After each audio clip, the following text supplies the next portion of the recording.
Si on se débutait sur le salon Préventica et la relation qu'on a, nous, CARSAT, avec le salon Préventica, vous savez déjà que CARSAT, c'est Caisse d'assurance retraite et de santé au travail.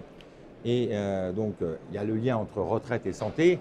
Je dirais même assez volontiers, souvent, on pourrait dire, mon boulot à moi, en tant que responsable de la partie santé, travail, prévention, ça serait de faire en sorte que, globalement, les salariés arrivent dans la partie CAR en bonne santé, hein, et profitent pleinement de leur retraite. Alors, ça veut dire quoi? Ça veut dire qu'ici, il y a plein de solutions, en fait, offertes par des tas d'organismes, d'institutions, d'entreprises qui proposent des solutions en matière de prévention.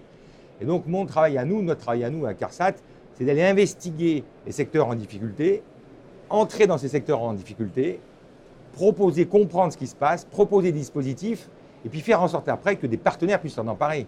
Vous savez, on est 80 préventeurs, 40 collaborateurs en plus experts dans des laboratoires et autres, pour 240 000 établissements. Donc nous, il nous faut qu'on travaille avec des partenaires.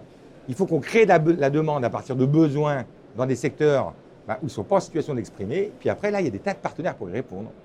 Donc le jeu d'une CARSAT, c'est d'arriver à poser des priorités, investiguer ces priorités, chercher, monter des partenariats, à même d'y répondre. Alors, quand j'ai dit ça, Salon Préventica, on voit bien que c'est tout trouvé, quoi. C'est un lieu où on va faire des conférences, par exemple, mais pas pour envie de tout changer, on n'y arrivera jamais. Simplement pour dire, voilà, dans ce secteur-là, il est possible d'agir, les gens peuvent agir, mais ont besoin d'apports, de solutions, de techniques, de compétences. Dans ce cadre-là, Préventica, mettons-nous autour de la table et qui est capable d'en apporter.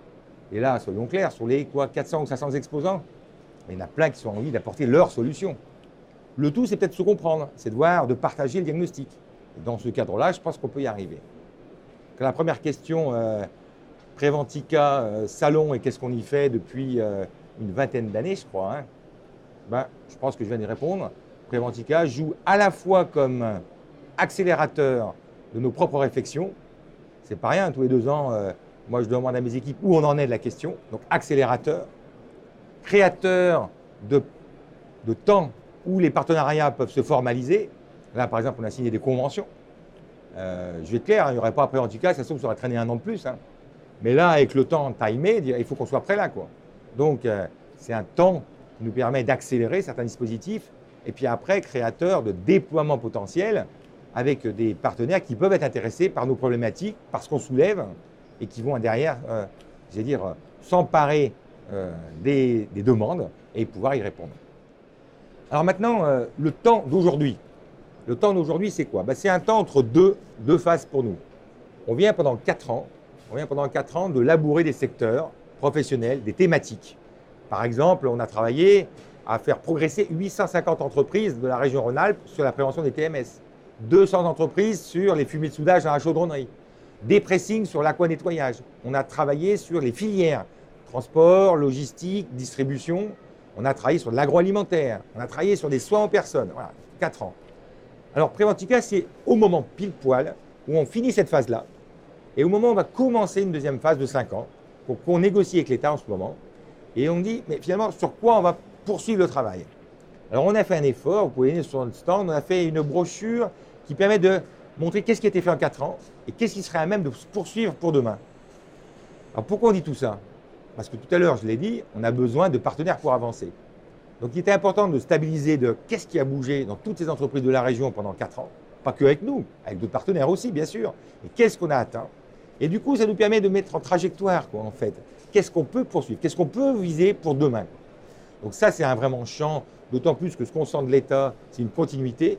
Par contre, une demande de l'État de plus en plus forte de développer des dispositifs, des programmes d'action envers des populations. Je vais prendre l'exemple des EHPAD, tout le monde en parle, elles sont dans la rue.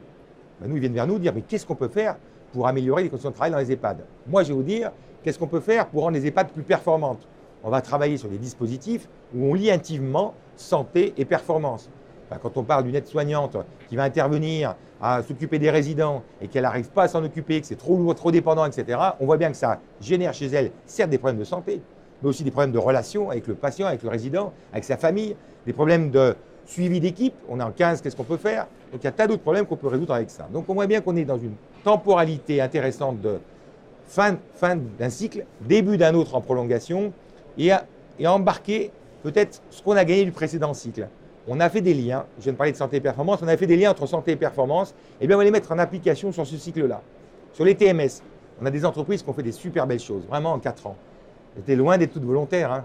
Donc nous, notre jeu, c'est d'entrer, même si elles ne sont pas volontaires, mais le jeu, c'est que vous avez produit quoi? Dans l'agroalimentaire, on a réuni 150 personnes dernièrement, on vient de finir le cycle, et les entreprises ont montré ce qu'elles ont fait, ce qu'elles se passent. Et la fédération nous a dit banco pour 5 ans. Quoi. Donc on voit bien que ces temps, juste là entre les deux, Préventica tombe là. Alors vous avez imaginé que nos 20 conférences, ça a servi à quoi? Ça fait marquer date. Il faut marquer date pour pouvoir s'engager pour demain. Donc moi je donne rendez-vous à tous de venir. Donc voilà, on vous présentera ce qui s'est passé. Et puis je suis sûr qu'il y en a plein qui voudront partir avec nous pour les 5 prochaines années.